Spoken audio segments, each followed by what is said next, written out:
그런데 얼마 전 그 학생 시절 집단 성폭행에 가담했던 가해자가 초등학교 교사가 됐다는 소식이 또 알려지면서 큰 충격을 줬습니다. 지난 2010년에 대전에서 발생한 또 다른 집단 성폭행 사건이었습니다. 자, 한 온라인 커뮤니티에는 10여 년 전 대한민국을 떠들썩하게 만들었던 대전 지적장애인 여중생 집단 성폭행 사건 가해자의 지인이라는 소개와 함께 글이 하나 올라왔는데요. 글쓴이의 주장에 따르면 가해자 중 몇몇이 초등학교 교사, 소방관 등 공직에서 일하고 있다는 겁니다.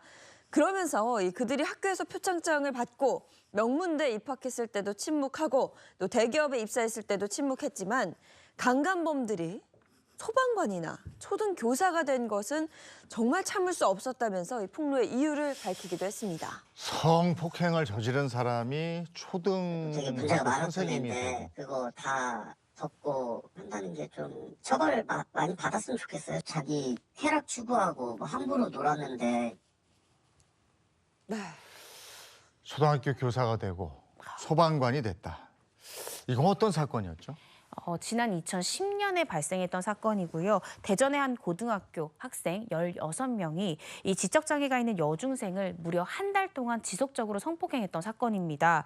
피해자는 지적장애 3급에 신체장애 4급이 있는 만 13세의 중학생이었는데요. 채팅으로 알게 된 한 고등학생, 이 남자 고등학생이 이 피해자의 지적 상태를 안 다음에 인적이 드문 곳으로 데려가서 성추행과 폭행을 했던 그런 일이 있었습니다.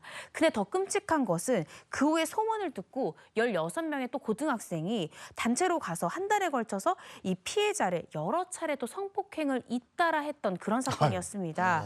그런데 정말 충격적인 것이 이 여중생을 성폭행했던 가해자 이 씨 같은 경우에 말씀 주신 대로 초등학교 교사로 근무 중인 것으로 알려졌고요.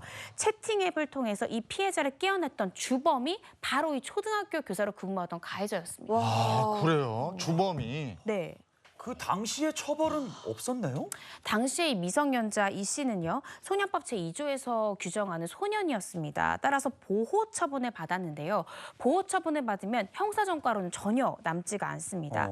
당시 1심 판결문에 따르면 피고인들의 부모와 피해자의 아버지 사이에 합의가 이루어졌다라면서 재판부는 피고인들은 원만한 학교 생활을 했고 또 교사들도 이 가해 학생에 대한 선처를 호소하고 있다라면서 보호 처분의 배경을 밝히기도 했습니다. 교사들이 선처를 호소했다. 소했다.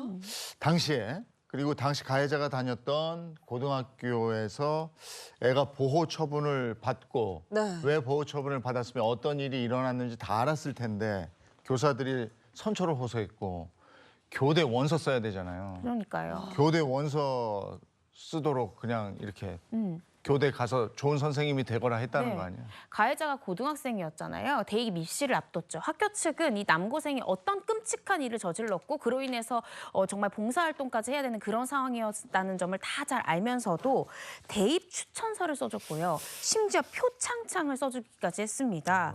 결국 가해자는 지방 교대에 합격을 해서 잘 다녔고요. 2019년부터는 이 경기도의 한 초등학교에서 학생들을 가르치기도 했습니다. 네. 근데 이게 이때 지금 이게 교대 갔다는 거 보니까 이 학교에서는 공부 좀 한 거예요. 그러니까 공부 좀 한다고 또 얘 보호해야 된다고 그랬을 거 아니에요. 네? 그런 것 같아요. 근데 학생과 학부모님들은 이런 사실을 모르고 네. 사실 아이를 믿고 맡겼을 텐데 다른 범죄도 아니고요. 성폭행을 저지른 사람이 초등학교 선생님을 한다? 정말 이해가 가지 않습니다. 성범죄자가 그것도 네. 저 주동자가 초등학교 선생님이 된다? 이게 불안해서 이거 아이를 맡기겠나 이거죠. 맞습니다. 이 의혹이 불거지고 결국 이 교사는 분리 조치가 이루어졌고요. 계속해서 의혹을 부인하다가 파장이 커지니까 이 교사 이 씨 면직을 신청했고 학교도 이를 받아들였습니다. 네.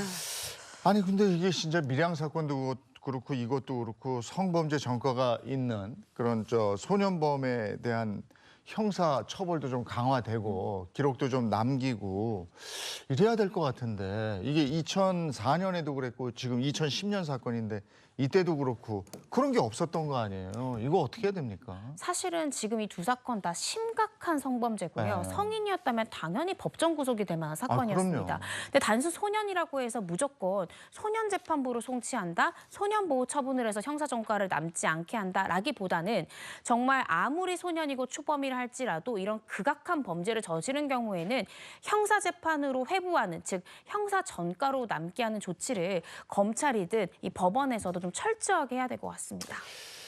정의로운 세상이 뭘까요? 그 가해자를 보호해주고 피해자가 더 큰 피해를 받는 세상이 정의로운 세상은 결코 아닐 겁니다. 네, 자, 오늘 여기까지 하죠. 고맙습니다. 고맙습니다.